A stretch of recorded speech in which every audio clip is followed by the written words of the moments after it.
La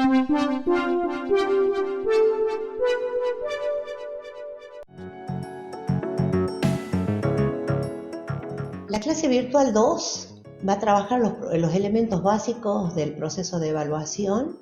Vamos a seguir trabajando con la bibliografía de Pedro Ravela y también vamos a utilizar información que nos dan las pruebas estandarizadas. Ustedes tienen en el aula la biblioteca digital de evaluación, de donde también vamos a utilizar información.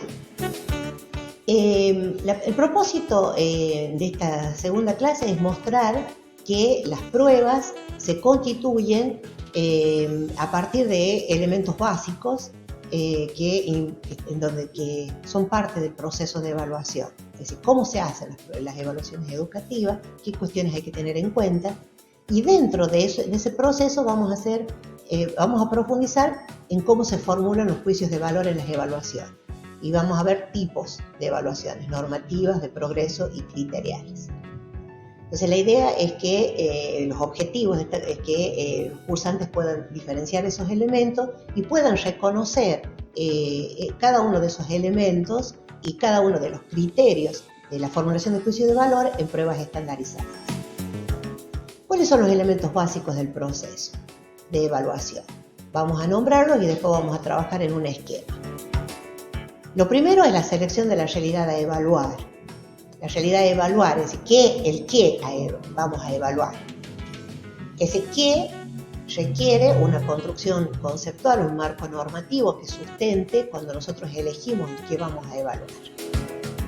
Luego, como segundo elemento, la definición de los propósitos de la evaluación, en las finalidades y para qué. Un tercer elemento es el con qué, que forma parte de la producción de evidencia empírica, es decir, la información, los datos acerca de esa realidad con variados instrumentos. Un cuarto elemento es la formulación de juicios de valor sobre esa realidad.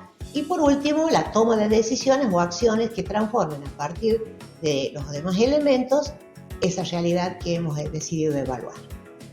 En este esquema podemos ver cómo se relacionan esos elementos del proceso. Entonces hemos dicho que la realidad de evaluar requiere lo primero que tenemos que construir es el marco teórico de esa realidad, que se llama referente. Necesitamos un referente para poder evaluar. Por ejemplo, si la evaluación es hacerlo sobre la realidad a evaluar, son los desempeños de los estudiantes en lengua, en la comprensión lectora, el desempeño de los docentes, el desempeño, la evolución, la calidad universitaria, la calidad de una institución, un concurso docente. Son todas realidades que previamente han sido construidas, no se observan en forma directa, sino que a través de un referente. Lo segundo que habíamos dicho es el propósito, es decir, ¿para qué? Es decir, tenemos esta realidad y sabemos, y por ejemplo, si vamos a evaluar la calidad de una institución, la finalidad tendrá que ser la mejora de los procesos de gestión de esa institución. Y vamos a construir a partir de ahí la evidencia empírica, es decir, los instrumentos que nos van a ayudar a observar, analizar, tomar datos de esa realidad, para luego interpretarla, difundirla y tomar decisiones acerca de esa realidad. Entonces, habíamos dicho que la realidad a evaluar no se puede observar, debe ser así en forma directa, no está lista para ser observada. Muchas veces existe esa fantasía o ese mito de que la realidad está lista para ser observada. No, se tiene que construir conceptualmente y con un marco teórico adecuado llamado referente. De la misma manera, Los propósitos tienen que estar claramente determinados y unidos o relacionados con las realidades o los sujetos a evaluar. Entonces pueden ser de acreditación, de ordenación o selección, de toma de decisiones blandas, de toma de decisiones duras. Ustedes dentro de la clase van a poder leer sobre este mapa. Este mapa está incluido en la clase escrita, y van a poder analizar qué es una decisión dura o qué es una decisión blanda, pero básicamente una decisión dura es aquella que tiene un impacto directo sobre los alumnos. Por ejemplo, el alumno acredita o no acredita, y una decisión blanda puede ser una prueba estandarizada que es de diagnóstico, que no sirve no está hecha para acreditar. La finalidad no es de acreditar. Ahí vemos la diferencia entre una finalidad y otra. Los instrumentos que habíamos dicho que son la producción de evidencia empírica son lo que nosotros conocemos como las pruebas, los registros, todo lo que se hace para analizar y para tener evidencia, y tienen que ser fundamentalmente coherentes con el referente y el propósito, es decir, que tenemos que utilizar instrumentos que sean adecuados para ese propósito y para esa realidad, diversos y variados, porque la realidad no se construye y no se interpreta nunca acabadamente, sino que requiere de diversos instrumentos para ser interpretada, y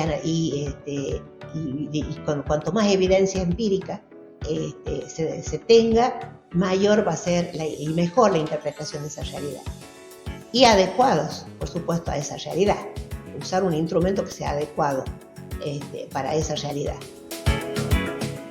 Y ahora entramos en lo que es la parte más importante y el corazón de la evaluación, que son los juicios de valor. Los juicios de valor es la interpretación de esa evidencia, de los resultados, y contrastado con un referente. Para ello hay maneras diferentes de interpretar, que se llaman los enfoques de interpretación, a partir de los cuales se construyen los juicios de valor.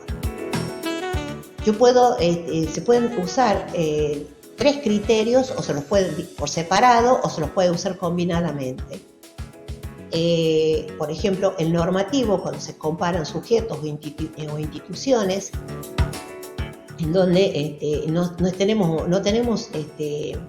ustedes van a encontrar en la bibliografía lo que se llama la parábola de la montaña, en donde van a poder ver cómo una montaña nos da información, si la podemos ver entera o si podemos ver